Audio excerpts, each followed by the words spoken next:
యేసుక్రీస్తులో మీకు అందరికీ వందములు. యేసుప్రభు గారి లోకంలోకి వచ్చినప్పుడు మానవుల గురించి ఎంతో సహనాన్ని, ఓర్పుని మరి కలిగి ఉన్నారు. ఎందుకంటే ఆయన్ని వీపు మీద కొట్టారు, కొరడాలతో కొట్టారు. తర్వాత ముళ్ళ కిరీటంతో మరి తలకి ముళ్ళ కిరీటం పెట్టి మరి గాయపరిచినారు.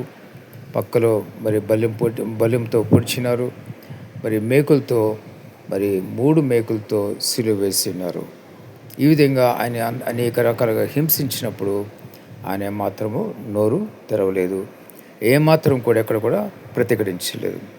సిలువ వేసినప్పుడు కానీ, కొడుతున్నప్పుడు కానీ, ఉమ్ము వేస్తున్నప్పుడు కానీ, చెంప మీద కొట్టినప్పుడు కానీ, ఆయన పిడిగుద్దులు గుద్దినప్పుడు కానీ ఎక్కడ కూడా ఆయన ప్రతిఘటించలేదు. ఎందుకంటే ఆయన గొప్ప సహనాన్ని, ఓర్పుని కలిగిన దేవుడు.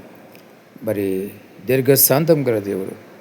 ఎందుకంటే అంత దీర్ఘశాంతం మన కొరకు, మన పాపముల కొరకు మనల్ని క్షమించి పరిశుద్ధపరిచి పరలోక రాజ్యాన్ని తీసుకోవడానికి మన కొరకు ఆయన బలి అయినారు. కాబట్టి అటువంటి గొప్ప ఓర్పు, సహనం మరి దేవుని చిత్తాన్ని నెరవేర్చడం జరిగింది. ఈ చిత్తమైతే గిని నా నుంచి తొలగించుము అని ఆయన సిలువకు ముందు ఆయన ప్రార్థన చేస్తారు. అంటే చూడండి, అంటే సిలువ మరణం ఏ విధంగా ఉంటుందో, ఆ శ్రమ ఏ విధంగా ఉంటుందో ఆయనకి ముందుగానే తెలుసు దేవుడు. కాబట్టి చిత్తమైతే ఒకవేళ ఈ సిలువ మరణం ఒకవేళ ఆ విధంగా పొందకుండా ఉండటం మీ చిత్తమైతే మరి గిని నా నుంచి తొలగించమని నేను చెప్తూ ఉంటారు. కాబట్టి గమనించండి, మరి ఎవరైనా సరే అంతగా మన కొరకు మరి బాధపడి రక్తాన్ని కాచినటువంటి ఆయన కొరకు మరి మీరు ఏం చేస్తున్నారు, ఏం చేయాలనుకుంటున్నారో ఒకసారి ఆలోచించుకోండి. మీరు దేవుని తెలుసుకుని ఉన్నారా? మారుమనసు పొంది ఉన్నారా?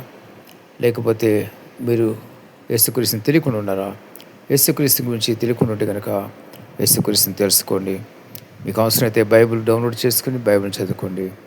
మీరు ఎంతోకాలం ఇంటర్నెట్ కానీ, యూట్యూబ్లు కానీ, ఈ ప్లే స్టోర్లు కానీ ఎంతో కాలం ఉండవు. అవి పోకముందే మీరు బైబిల్ని డౌన్లోడ్ చేసుకోండి. ఎందుకంటే మరి భూమిలో అనేకమైన మార్పులు వస్తున్నాయి. ఆకాశ శక్తులు కదిలించబడిన దేవుని వాక్యం ఉంటుంది. అవన్నీ కూడా జరగడానికి సిద్ధంగా ఉన్నాయి.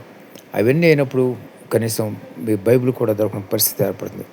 కనీసం డౌన్లోడ్ చేసుకుంటే మీరు ఎంతో కొంత మీరు ఇప్పటి నుంచే చదువుకుంటే దేవుని గురించి కొంత మీరు అర్థం చేసుకోవచ్చు. కాబట్టి ప్రతి ఒక్కరు గమనించండి. యేసు రక్తులు మీ పాపలు కడుక్కోండి. ప్రభువా నన్ను క్షమించమని అడగండి, ఆయన క్షమిస్తాడు. చేసిన తప్పుల మీద పశ్చాత్తాపం కలిగి ఉండండి. దేవుడు క్షమించి పరిశుద్ధపరుస్తాడు. పరలోక రాజ్యానికి మిమ్మల్ని వారసుని చేస్తాడు.